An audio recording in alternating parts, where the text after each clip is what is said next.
Monsieur le Président.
habillé. Merci beaucoup. Donc, je vais inviter respectueusement le responsable du MONO à venir présenter son allocution.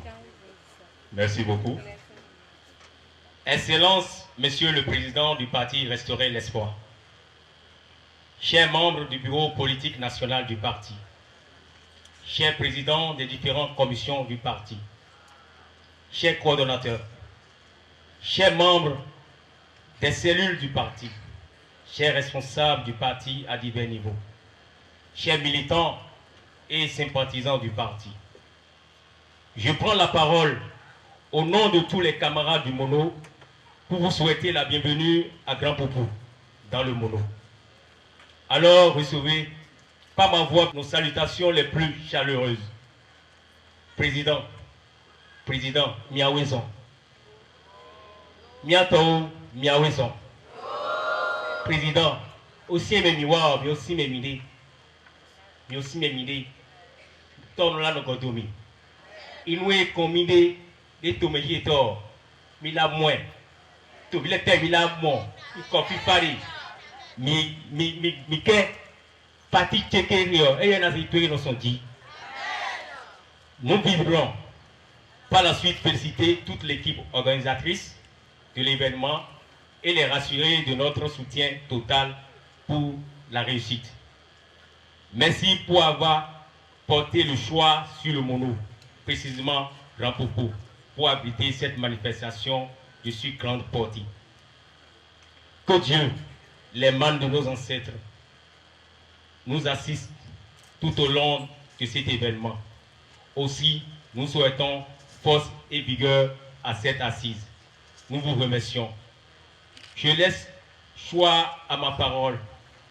Excellence, Monsieur le Président. Je vous remercie. Le président du comité d'organisation. Pour moi, le plaisir est grand aussi de prendre la parole au nom du comité d'organisation pour vous souhaiter la bienvenue à Grand Popo. Le comité d'organisation par ma voix vous salue chaleureusement et vous dit merci. Merci pour votre présence effective malgré vos multiples occupations. Cela témoigne de l'attachement que vous avez et de l'amour que vous avez pour les idéaux du parti. Une fois encore, merci. Monsieur le Président, coordonnateur de la Résistance nationale, merci pour tout. Merci pour tous les conseils pour l'atteinte des objectifs de cette présente rencontre. Le comité d'organisation par ma voix vous remercie singulièrement et vous dit mission accomplie, Monsieur le Président. Mais nous osons croire que nous allons passer d'agréables moments autour de cette fête. Je souhaite à tout le monde une excellente journée sur cette majestueuse plage de l'hôtel Bel Azur de Grand Popo. Je vous remercie. Le groupe folklorique de Grand Popo.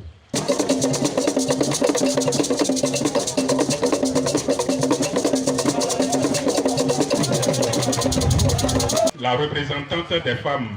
Comme connu, je prends la parole en ce moment solennel au nom de la multitude des braves et valeureuses femmes organisées sur toute l'étendue du territoire national pour vous réitérer notre détermination à poursuivre l'œuvre de libération et de restauration de notre démocratie avec vous dans le prestigieux creuset du parti Restaurer l'Espoir.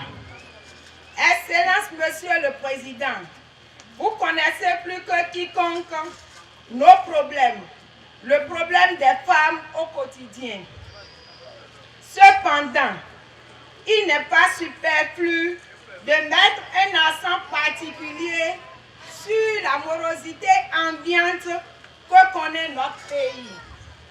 Chaque homme qui est renvoyé de son travail Chaque enfant qui, après 7 ans du primaire, 7 ans au secondaire et 7 ans à l'université, et qui finalement revient sans aucun espoir d'avenir, constitue un fardeau extrêmement lourd et socialement pesant pour la femme.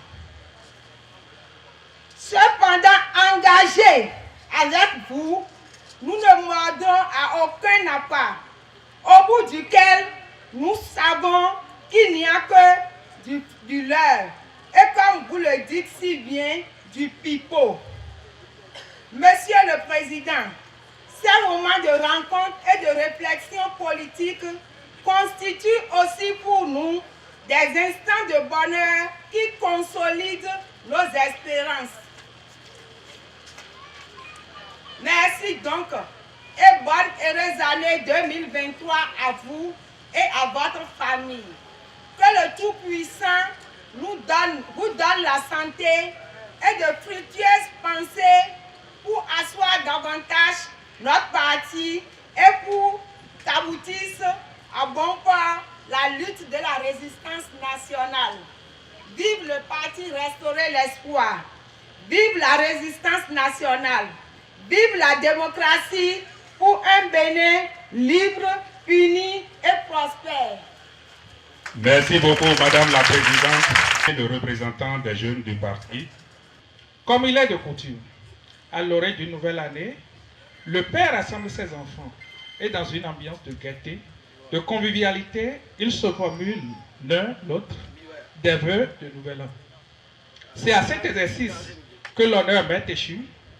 Au nom des jeunes, femmes et hommes du parti Restaurer l'espoir, de me livrer pour souhaiter au président de notre parti, son Excellence, M. Riazanaï, une heureuse, sanctifiante et fructueuse année 2023. Meilleurs vœux de santé, de paix et de prospérité à vous, à votre épouse, à vos enfants et les membres de votre famille. Que Dieu vous comble de sa grâce et de ses bienfaits. Monsieur le Président, à l'occasion de cette traditionnelle fête annuelle et de présentation de vœux, il vous a plu, à vous et à votre équipe, de nous convier à cette magnifique plage de l'hôtel Bel Azur de Grand-Pau. Vous n'êtes plus ni ministre, ni député, encore moins nommé à un quelconque poste de jouissance des privilèges du pouvoir depuis votre démission du gouvernement. Si mes souvenirs sont bons, le 27 mars 2017, bientôt, au plus de 5 ans déjà, vous avez démissionné du gouvernement de la rupture, du prestigieux poste du ministre de la Défense pour prendre la défense du peuple, de l'état de droit, de la démocratie dans la non-violence. Cette situation n'a point émoussé votre ardeur et votre détermination vis-à-vis du parti. Le parti Restaurer l'espoir maintient son existence, malgré les aléas, les vicissitudes, les turpitudes instaurées par la rupture à travers sa fameuse réforme du système partisan. Le parti continue son chemin avec assurance, dextérité, honnêteté et renonciation à l'arbitraire. Le parti Restaurer l'espoir continue de tenir ses activités, prendre des initiatives et mener des actions, mais à quel prix?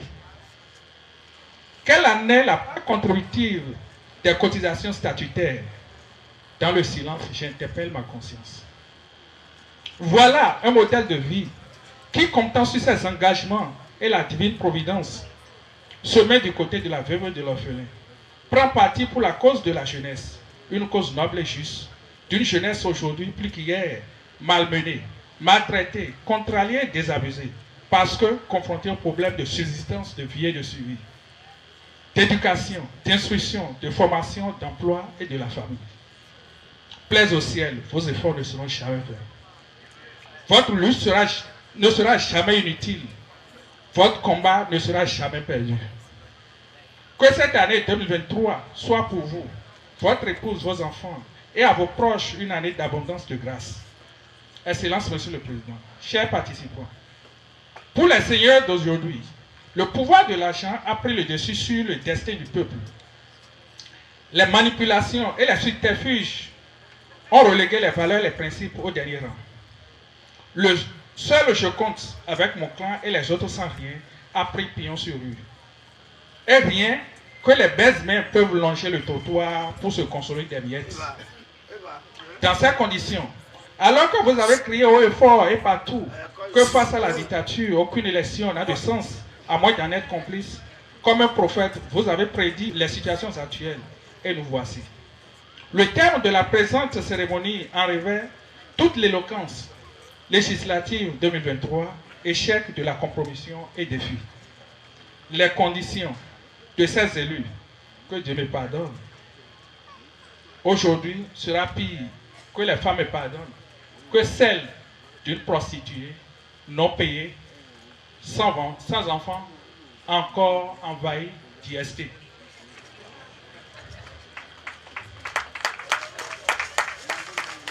Les conditions de ces élus, disais-je, Monsieur le Président, en empruntant à votre allégorie du pays du mensonge et du pays de la vérité, vous avez toujours dit que le chemin qui mène au pays du mensonge est rempli de richesses, d'or et de trésors, alors que le chemin au pays de la vérité est jonché de souffrances, de peines, d'injures, d'intrigues de toutes sortes.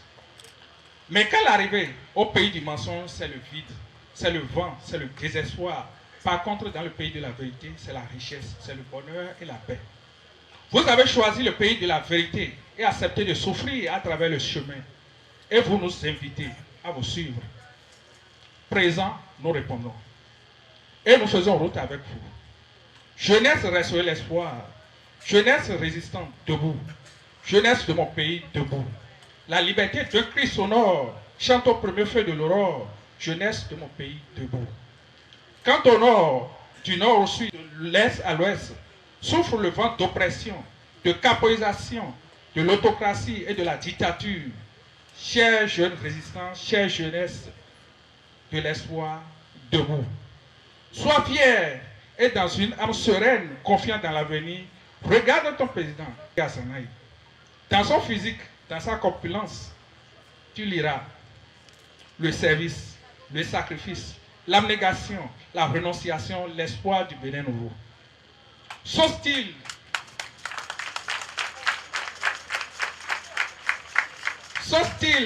checké, son regard serein et persuasif évoque le courage. Des plus riches trésors, son cœur d'homme, son esprit d'entraide et de partage, son amour pour la patrie est le présage. Jeunesse de mon pays, debout. Heureuse année à vous, Monsieur le Président. Je vous remercie. Merci beaucoup. Merci bien. Je vais inviter le groupe folklorique Torsouvan à se préparer.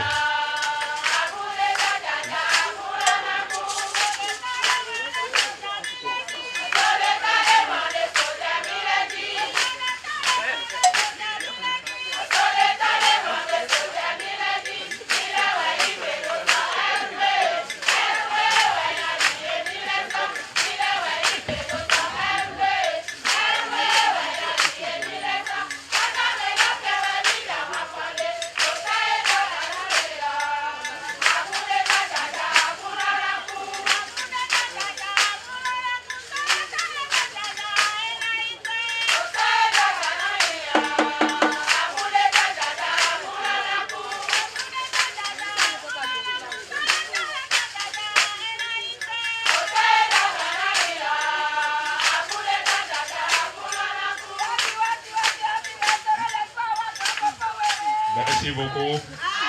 Merci bien.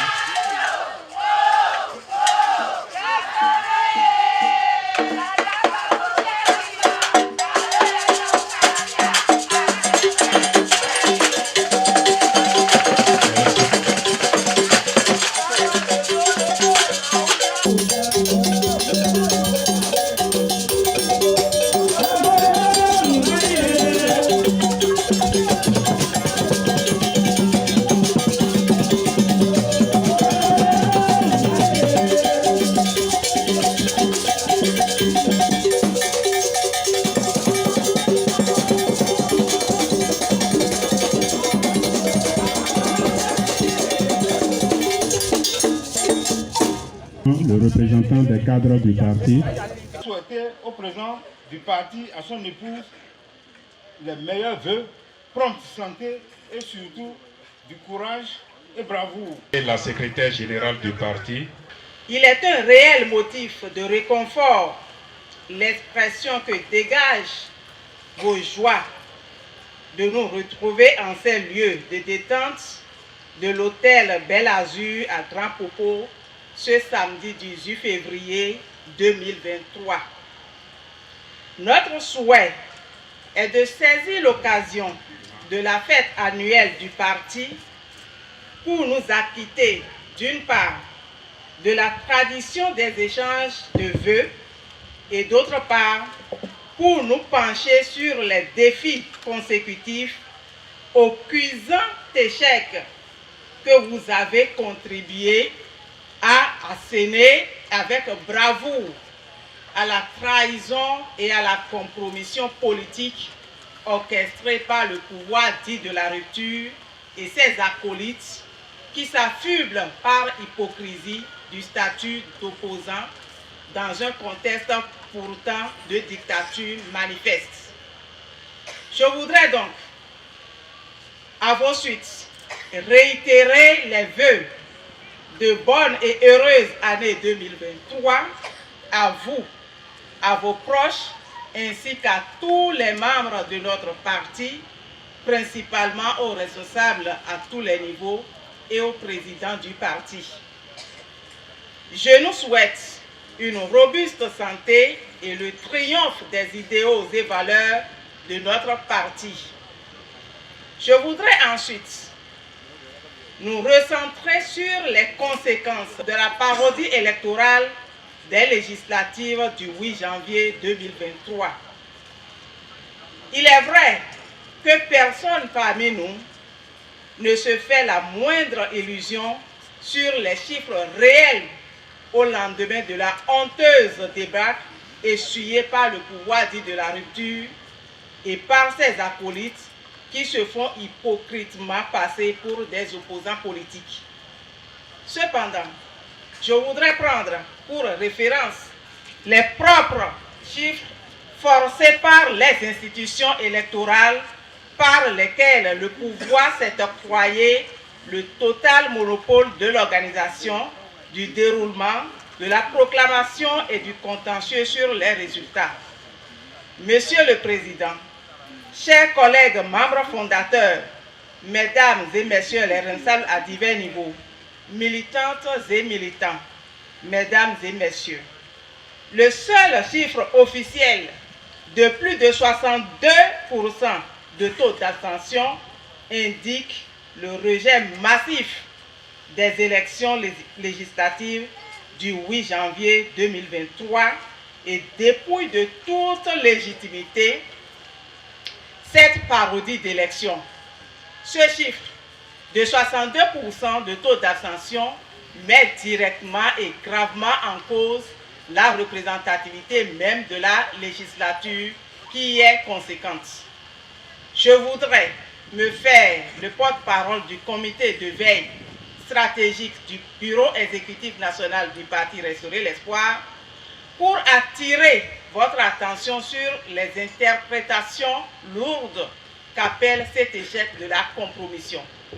Au premier point, le peuple a rejeté non seulement le gouvernement Talon, il s'est concomitamment désolidarisé de la compromission politique dont l'un des tristes représentants est la formation politique dit les démocrates. Au second point, le pouvoir dit de la rupture se retrouve à l'aune de ce rejet minoritaire auprès des populations, donc du peuple, avec moins de 40% selon les chiffres officiels, quoique dans la réalité, cela soit autour de seulement 20% à l'image de Cotonou et de plusieurs autres localités de notre pays. Au troisième point, la double sanction à la compromission des pseudo-opposants de farce rejetée par la majorité populaire au sein du peuple, entendez les plus de 60%, et reclus à la portion congrue dans la minorité au sein du peuple, entendez les moins de 40% issus des propres urnes du pouvoir de fait en place. Au quatrième point, en ce qui concerne spécifiquement la formation dite les démocrates, les chiffres officiels l'identifient comme inapte à se rallier à la majorité au sein du peuple et incapable de s'imposer au sein de la minorité ouvertement désavouée par les larges masses populaires. Il découle de ce qui précède, comme il est désormais aisé de s'en rendre à l'évidence, que la formation politique dite les démocrates est dépourvue de toute efficacité législative, à l'exception de servir de faire valoir au pouvoir dit de la rupture. L'effectif de 28 députés affectés à cette formation politique dite les démocrates traduit leur inefficacité législative sur toute la ligne. En réalité, cette formation politique dite les démocrates est impuissante sur les lois ordinaires, sur les lois organiques et n'offre aucune garantie de contrainte sur les lois à majorité qualifiée comme les lois référendaires ou constitutionnelles. Le seul potentiel des 28 députés de les démocrates est la distraction politique sur les frasques législatives de l'effet de manche à l'occasion des activités parlementaires pour tenter hypocritement, au moyen de discours grandiloquents, emphatiques, trompeurs et inutiles, de se réfugier de l'auto-victimisation. Sur la police des séances, le contrôle de l'action gouvernementale, le management de la législature, le pouvoir dit de la rupture à la haute main. Les couleurs sont données et certains comme Tokpanou, Dakbe et autres de la galaxie Talon s'en délectent déjà à cœur joie aux grandes dames de plusieurs personnes qui commencent par prendre la mesure de la forfaiture politique que constitue la compromission de certains vendeurs d'illusions à l'instar du parti Les Démocrates. Monsieur le Président, chers collègues, militantes et militants, messieurs, mesdames et messieurs, autant il est indigne et blâmable cette posture de les démocrates et celle de tous les pseudo-opposants fossoyeurs de l'intérêt général, autant il nous incombe au parti Restaurer l'Espoir RE d'identifier les défis qu'engendre cette période post-législative du 8 janvier 2023, qui est celle d'une nouvelle tentative visant à amnésier la cause et les objectifs de la résistance nationale. L'appareil du pouvoir, dit de la rupture, qui ne tient que par la ruse, la rage, sur fond de l'instrumentalisation de l'administration, de la justice, du détournement de la puissance publique à des fins de l'exercice du pouvoir personnel, ne repose en réalité sur aucune base populaire et ces hommes souffrent pour la plupart d'un déficit criard de crédit au sein des populations.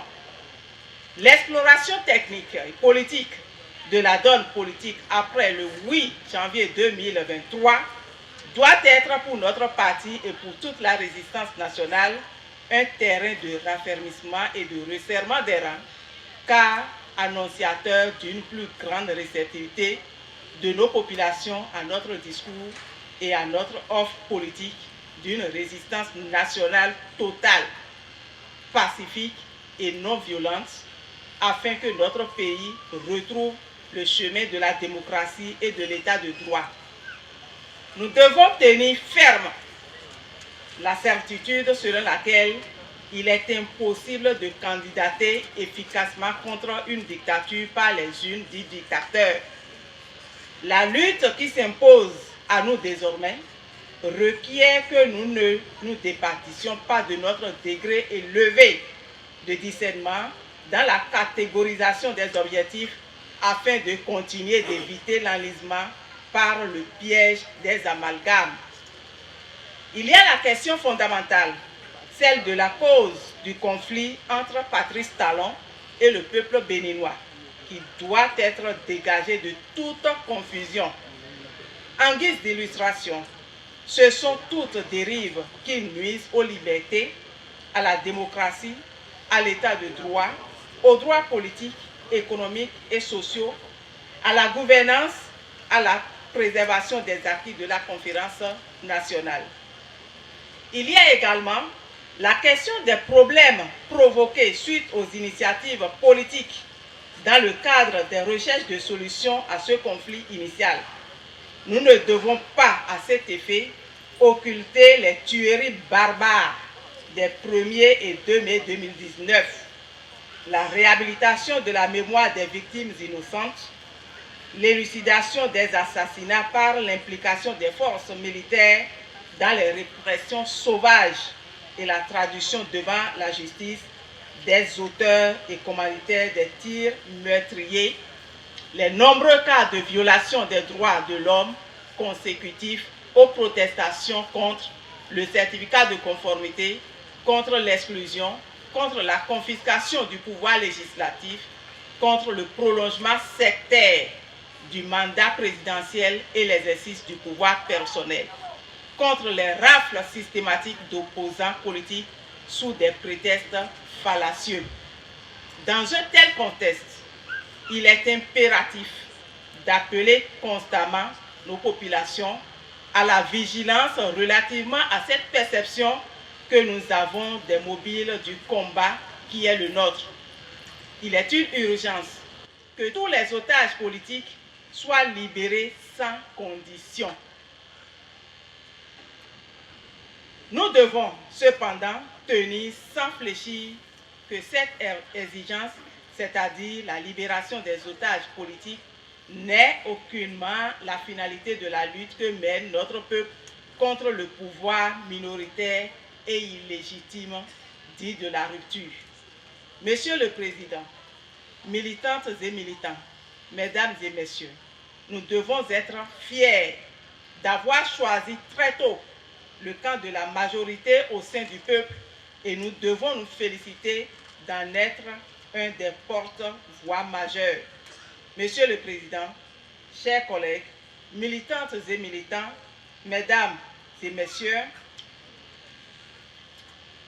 nous devons être fiers d'avoir choisi très tôt ce camp au sein du peuple et nous devons nous féliciter parce que la solution à la crise et à l'impasse politique provoquée de toute évidence par le pouvoir dit de la rupture n'est pas dans les arrangements opaques sur fond d'intérêts privés, particuliers et interpersonnels. En quoi recourir à de la compromission pour pouvoir servir de faire valoir à une parodie électorale au gré des humeurs d'un pouvoir anti-peuple est la solution à la crise et à l'impasse politique que traverse notre pays. Les masques ne tarderont pas à tomber. C'est fort de cette évidence qu'à l'occasion de notre présente rencontre festive, je nous appelle à notre préconisation politique du dialogue national inclusif, en abrégé DNI. Nous devons convaincre les uns et les autres que seule une contrainte populaire maximale peut y parvenir. Monsieur le Président, chers collègues, militants et militants, mesdames et messieurs, c'est sur cette exhortation que je vous réitère mes vœux les plus sincères pour cette année 2023, que je souhaite être une année de santé robuste et de prospérité pour nous tous. Je vous remercie.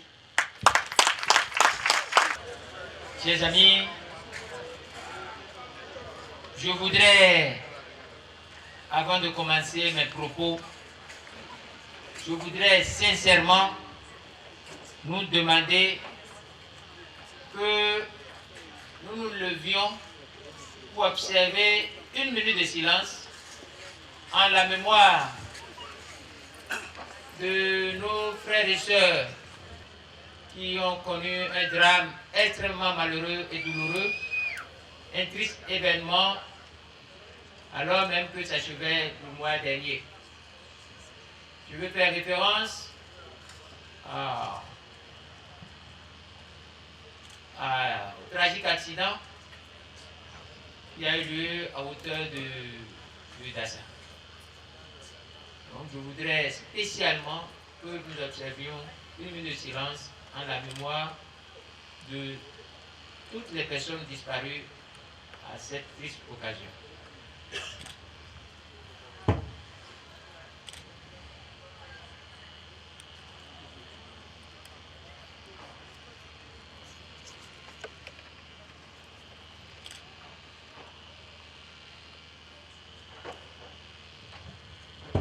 Merci beaucoup. Je voudrais également, vous allez m'excuser, que nous restions debout pour enchaîner cette fois-ci avec une minute de silence en la mémoire de nos militants, de nos sympathisants, de nos proches, de tous ceux qui ont été des nôtres au sein du parti et au sein des organisations affiliées au parti et qui ne sont plus avec nous. Surtout aux membres fondateurs, à tous les militants, tous ceux que nous avons croisés en politique, qui ne sont plus des nôtres, qui ne vivent plus aujourd'hui. Une minute de silence en leur mémoire. Je vous remercie.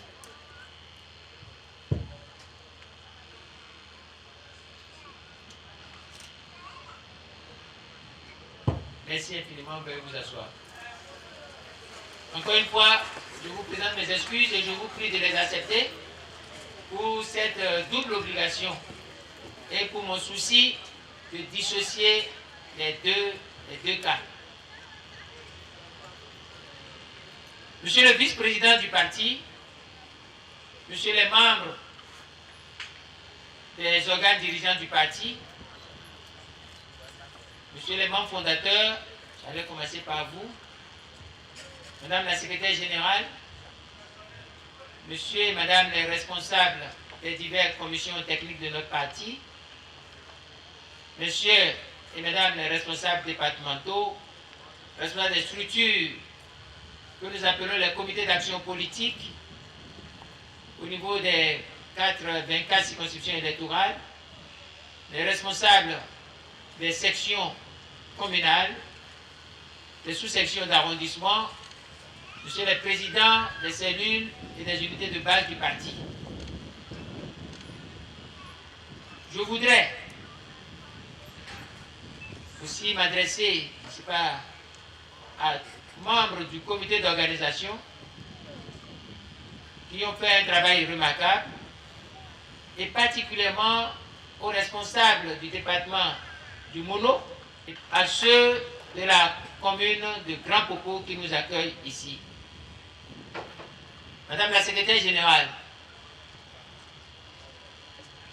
il est pour moi un réel motif de satisfaction à la suite des discours que j'ai entendus de remercier d'abord le comité de veille stratégique que préside le vice-président du parti, l'honorable Julien Vaux, mais de remercier également le président du comité d'organisation, le doyen Magrelet, et aussi de remercier vous tous qui avez fait le déplacement pour cette plage qui juste l'hôtel Bel Azur de Grand Popo.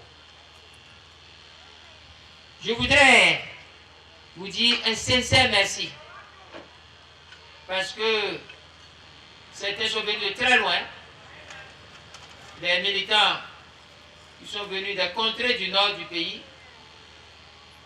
Je les ai vus depuis 3 jours pour certains, depuis hier pour d'autres. Je voudrais également les saluer. Je voudrais saluer également ceux des collines, du plateau, du Koupo, du Zou, de l'Atlantique, de l'Ouémé, de la Donga, d'un peu partout du pays. Je voudrais vous remercier pour avoir fait le déplacement. Comme vous le constatez, je n'ai pas préparé un discours.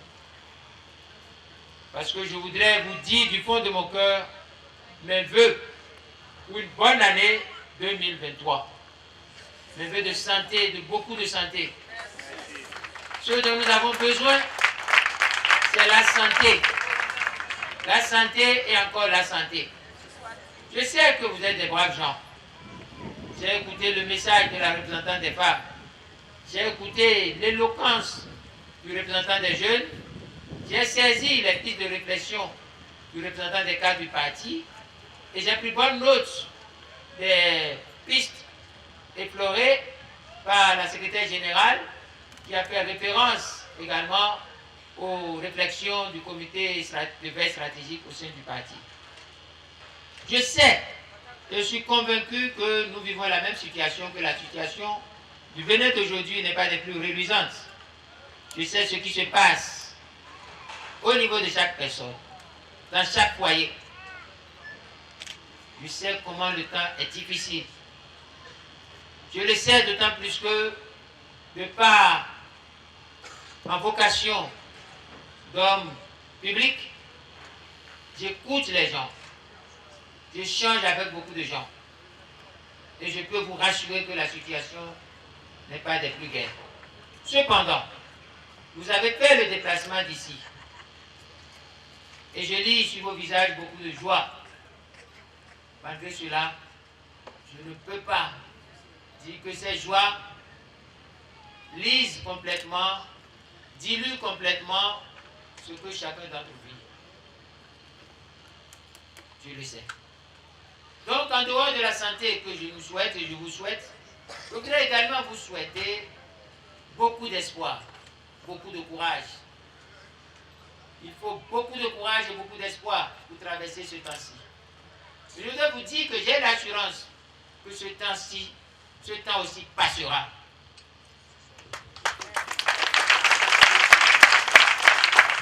Ce temps passera.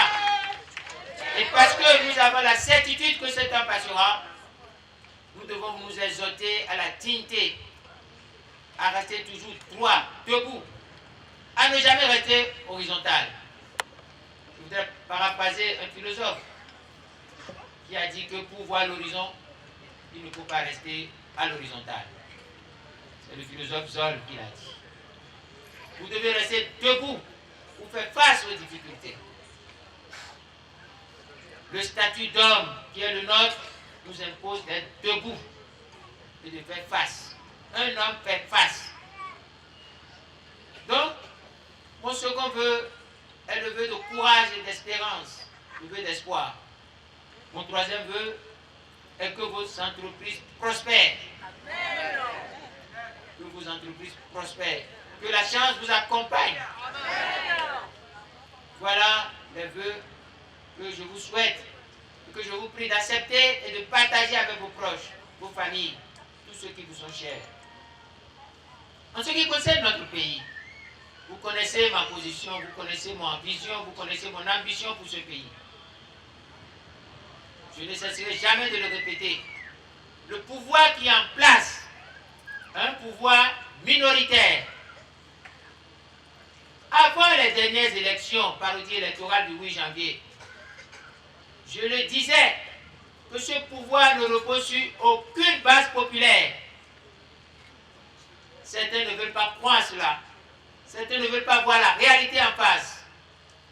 Mais la secrétaire générale du parti, faisant écho aux réflexions, aux recherches du comité de veille stratégique du parti, vient de révéler l'interprétation réelle, sincère, franche des chiffres, des propres chiffres de ce pouvoir.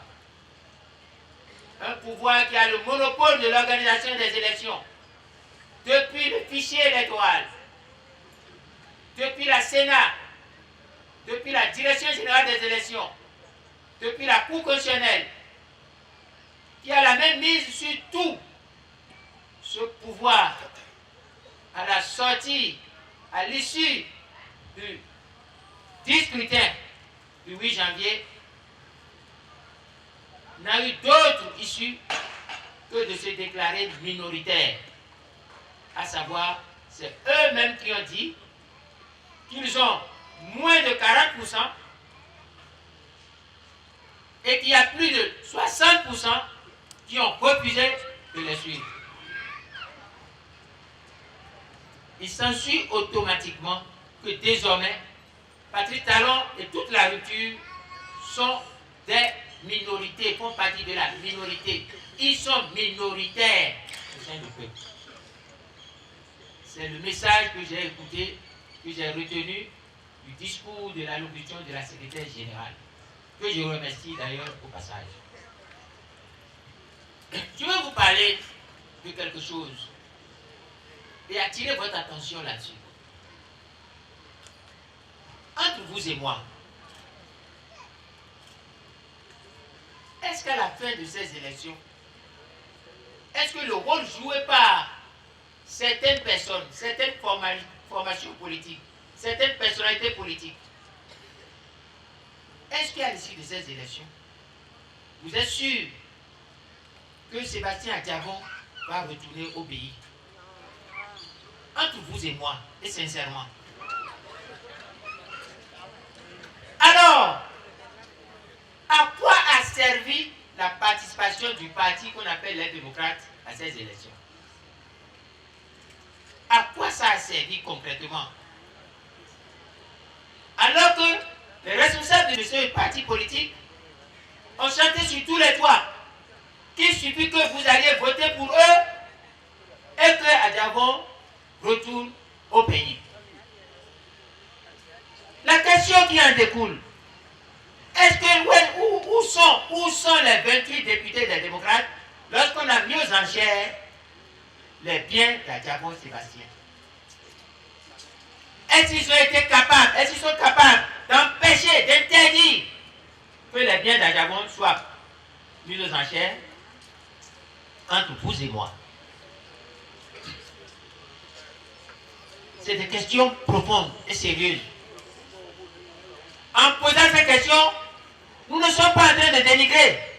Nous sommes en train de vous dire d'ouvrir les yeux et de voir qui sont les défenseurs du peuple et qui sont ceux qui trahissent le peuple, qui vendent du vent au peuple, qui sont les vendeurs d'illusions. Chers amis, chers partenaires, chers collègues, j'ai écouté à l'occasion de la campagne pour les élections, les 10 élections législatives passées, que des responsables qui se disent opposants ont crié sur tous les toits que si vous votez pour eux, ils vont faire libérer Rekia Madougou, Joël Aïbo. Vous avez entendu cela? Chers amis, c'est des menteurs, des vendeurs d'illusions. Vous avez certains voté pour eux.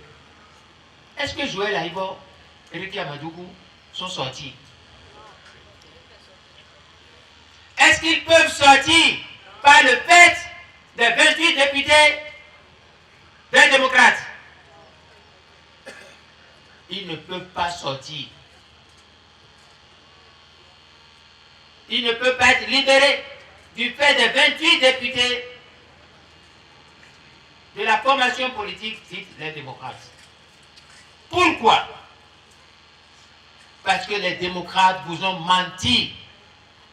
Ils vous ont menti, vous ont caché que sur la base, au moment où ils faisaient la compromission, il y a déjà eu un arrangement législatif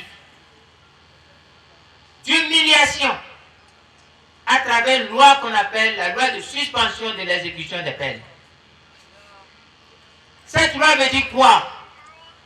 Que tous ceux qui sont condamnés peuvent adresser une lettre, une demande gracieuse au président de la République, c'est-à-dire à Patrice Talon, pour lui dire de les autoriser à ne pas exécuter, à ne pas subir la peine, à ne pas rester en prison, par exemple, pour un délai donné. La conséquence directe est que si ces personnes faisaient la demande, c'est qu'ils reconnaissent qu'elles sont en faute. Et si ces personnes reconnaissent qu'elles sont en faute, Patrice Talon n'a plus tort. Et si elles reconnaissent qu'elles sont en faute, et qu'elles demandent simplement pardon, la clémence du président Patrick Talon, pour ne plus rester en prison pour un délai, et qu'après, ils iront exécuter, subir les peines, vous ne voyez pas qu'il y a une certaine humiliation qui les sort, qui les exclut automatiquement des droits politiques liés à la participation aux élections. Autrement dit, le Parti des démocrates est bien conscient que par leur compromission, ils ont exclu ces personnes de certains droits politiques, donc le droit d'être candidat, le droit d'être électeur et d'être éligible. C'est cruel cette manière de faire. C'est cruel. Je ne veux pas vous perdre le temps en vous parlant de tous ceux qui sont en exil. De tous ceux qui sont en exil. On ne peut pas faire comme ça. On ne peut pas venir devant le peuple et vendre du vent au peuple. Ce qu'ils ont fait est tellement grave qu'ils n'ont plus aucune valeur au sein du peuple. Parce que vous êtes conscients, vous êtes vigilants. C'est le lieu de vous féliciter, de vous rendre hommage. C'est le lieu de vous féliciter parce que vous n'avez pas mordu à l'hameçon. Je sais qu'il y a quelques-uns ou deux dont les esprits ont vacillé, qui ont appelé à voter par inconscience, par ignorance peut-être. Mais aujourd'hui, tout est clair comme l'eau de roche. Tout est clair. Le peuple a été trompé, lâché, trahi par les démocrates. Et à leur tête par leur chef. Ce n'est pas bon. En agissant comme ils ont agi, ils retardent l'échéance de libération de notre pays. C'est le sens que vous devez donner à ce qu'ils ont fait.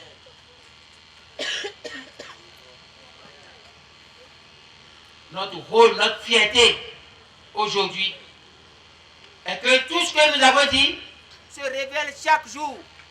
Je voudrais vous donner un exemple. Lorsque nous avons commencé par dire que les démocrates sont dans un mauvais jeu et qu'ils ne pourront rien faire, certains ont commencé par nous dire au moins les démocrates sont entrés au Parlement. Au moins. Et que les démocrates vont apporter un autre son de cloche. Donc, le rôle, ce que nous cherchons au Bénin, c'est que d'autres aillent à l'Assemblée pour parler, pour apporter un autre son de cloche. Pour quel résultat? Les démocrates n'ont aucune efficacité législative. Aucune. Ils ne peuvent rien faire. Ils veulent attirer votre attention sur quelque chose. Le bureau même, s'ils pouvaient quelque chose, c'est dans le bureau de l'Assemblée mis en place qu'on devait voir. Ce bureau est composé comment? Il n'y a que les responsables, les députés, les représentants de UPR et de BR. Apparemment, la présence du député Akossi Basile, pour les naïfs, peut signifier qu'il y a un élément étranger, il y a une autre couleur dans le bureau. Ça, c'est pour les naïfs. Je suis que vous n'êtes pas naïfs. Parce que vous devez savoir que le député Akossi avait pris côté avec UP en 2020 à l'occasion des élections pour les communales. Les élections qui ont été transformées en désignation des conseillers et des maires. Parce que le député à Roissy, dans sa circonscription qui comporte à Tiémé, avait mis ses hommes sur la liste UP, avait financé UP et avait fait campagne pour UP en 2020. Je l'avais dénoncé publiquement, ici dans le Mono, à Kodeba. Je parle sous le contrôle de notre militant Gamavo et des représentants du Mono. Je l'ai dénoncé. Et quand il a pris la parole en réplique, il n'a pas été capable de dire non, M. Azanaï a menti, je n'ai jamais fait ça. Donc en 2020, ce monsieur était déjà dans des relations secrètes avec UP, alors qu'officiellement et ouvertement, il était de la résistance nationale. Et que la résistance nationale avait interdit d'aller à ces élections de 2020. Parce que nous étions convaincus que ces élections n'étaient pas pour élire plutôt les conseillers et les maires, mais c'était pour désigner. Nous avions dit que sous une dictature, il n'y a pas d'élection mais une désignation. Les gens n'avaient pas cru en nous, mais à la réalité, les élections avaient été arrêtées, la loi a été modifiée, et au lieu d'élire les maires, on les a désignés. À cette occasion, déjà, Akwasi Basile était sympathisant, était dans les antichambres de UP et fricotait, j'allais dire, avec l'UP. Il n'est pas étonnant que ce soit ce Akwasi-là qui rejoigne, qui retrouve les lignes des partis UP et BR à l'Assemblée nationale. Donc la présence d'Akwasi est la présence d'un ancien sympathisant, d'un ancien compagnon UP-BR. Cela montre que le bureau n'est pas pluriel, mais le bureau de l'Assemblée, l'actuel bureau de l'Assemblée est bel et bien monocolore. C'est un bureau totalement monocolore. Les naïfs ne vont pas voir ça, mais nous les sachants, nous qui sommes dans les réseaux, qui connaissons comment les choses se sont déroulées, se déroulent, nous vous disons, voilà l'itinéraire politique d'Akwasi et voilà là où il chute. Et la chose, ça fait pitié, la chose fait pitié, lorsqu'on voit là où ils ont positionné Akwasi. Akwasi a positionné deuxième vice-président. C'est le poste le plus inoffensif du bureau de l'Assemblée nationale. C'est le poste le plus inoffensif. Et c'est un ancien, c'est un homme, c'est un ancien de la politique qui vous parle. J'ai au moins 5 mandats de député dans ma vie. Je vous parle d'expérience. Le poste de deuxième vice-président, c'est un poste inoffensif. Si le deuxième vice-président vient ou il ne vient pas, la séance peut tenir. Pour qu'il ait l'occasion de présider, il faut que le premier vice-président soit absent. Le jour où vous allez voir Akwasi présider une séance, sachez que c'est le jour des distractions. Il n'y aura aucun événement majeur à l'Assemblée. Alors que tous les autres postes du bureau de l'Assemblée sont des postes stratégiques. Le poste de président est un poste stratégique. Parce que le président de l'Assemblée, à lui seul, représente l'institution parlementaire. Le bureau l'assiste. Et le premier du bureau qui l'assiste, c'est le premier vice-président. Le travail d'Akwasi est mis sous veilleuse. Les autres postes, les postes des deux questeurs, des deux secrétaires, c'est des postes stratégiques. Parce que sans les secrétaires par parlementaire, il ne peut pas y avoir de séance parlementaire.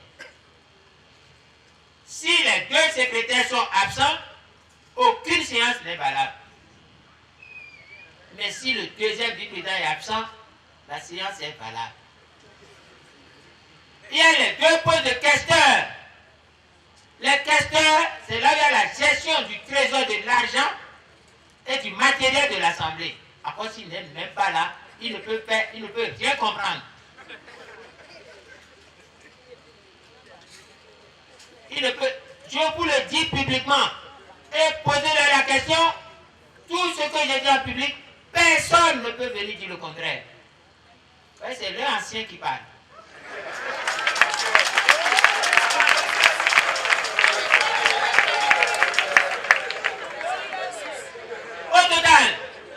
Au total, vous comprenez parfaitement aujourd'hui que les démocrates ne peuvent rien faire.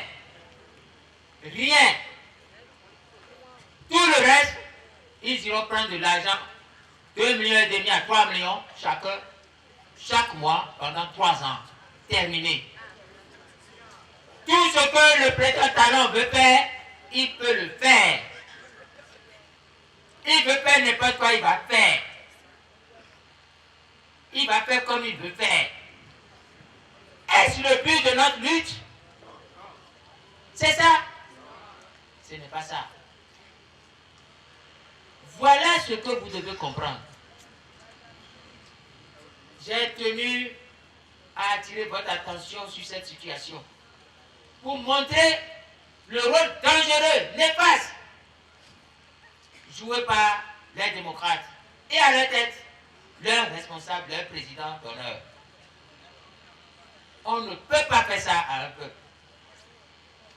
Je me souviens, quand ça a commencé, j'avais demandé de séparer le conflit Talon-Yahi du conflit Talon et le peuple.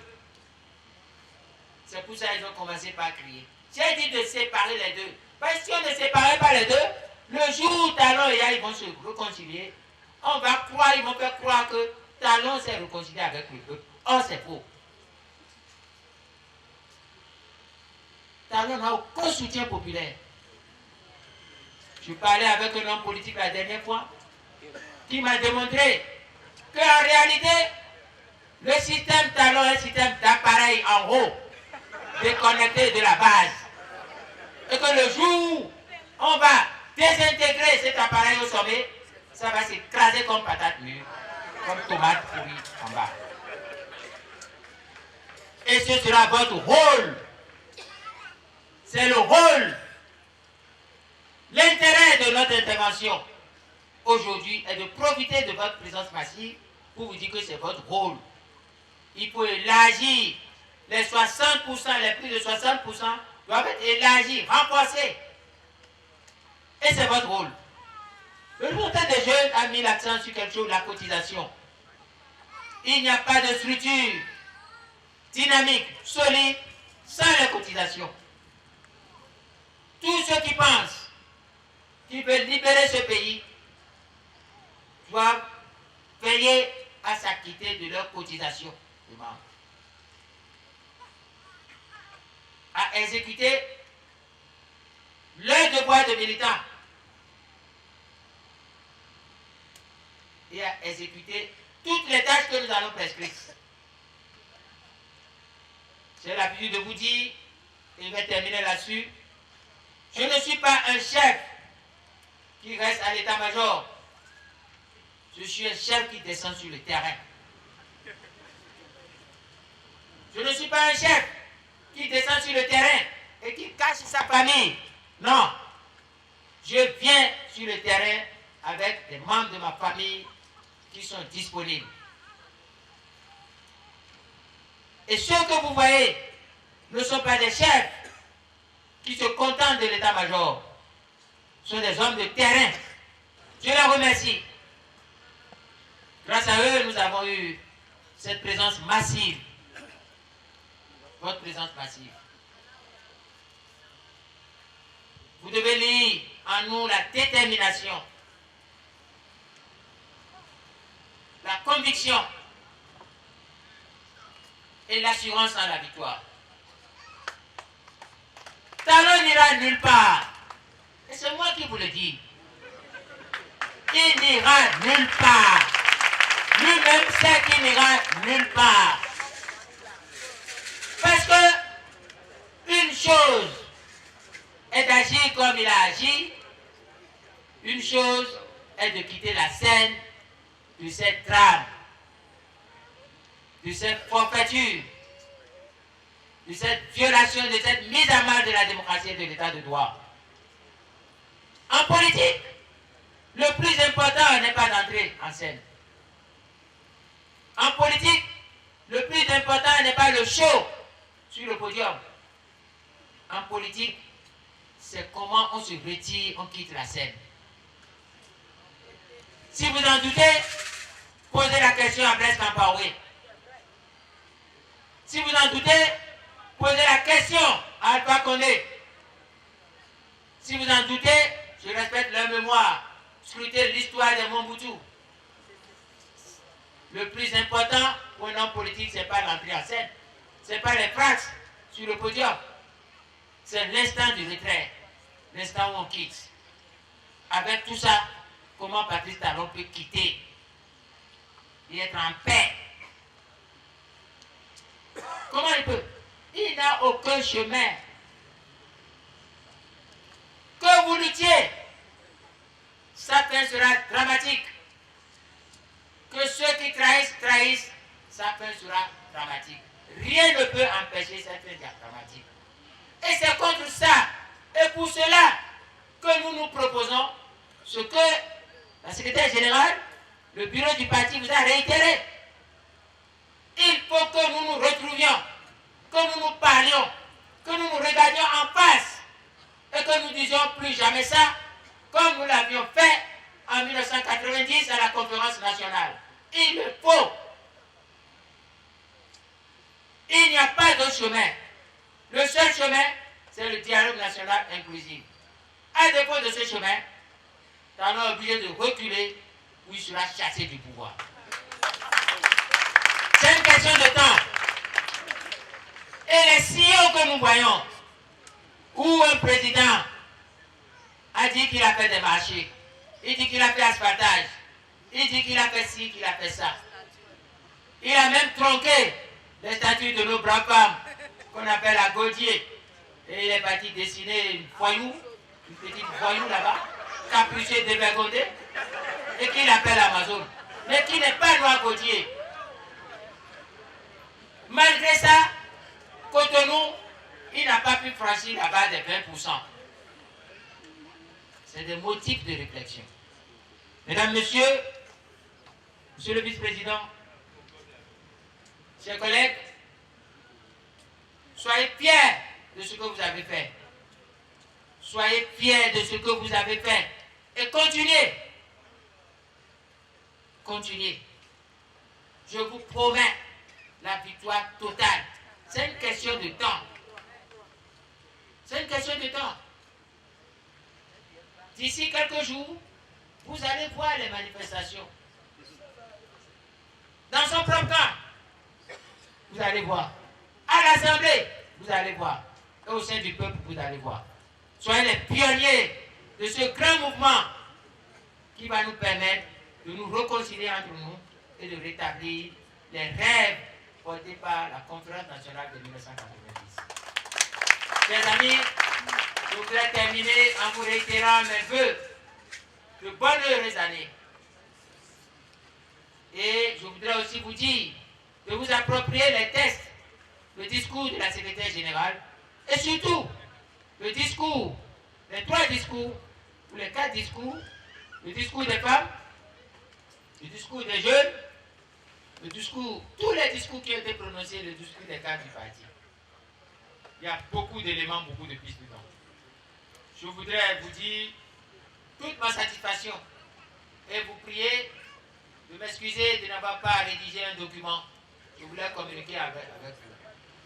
La disposition des bâches n'a pas permis pour que j'aille jusqu'au fond. La seule chose que je pouvais faire, c'est de descendre de l'estrade pour venir vous parler. Quand je vais me retirer. Nous avons prévu, comme c'est un moment festif, d'échanger, de partager quelques gobelets d'eau et avant de retourner à nos lieux de provenance. Encore une fois, je vous dis bonne année, merci infiniment, soyez fiers, soyez courageux, soyez fiers de vous-même. Et partout où vous passez, dites-vous que vous êtes les incorruptibles, ceux qui ne resteront jamais couchés, jamais à l'horizontale. Vous resterez debout parce que vous n'êtes pas des mollusques. Merci beaucoup, je vous remercie.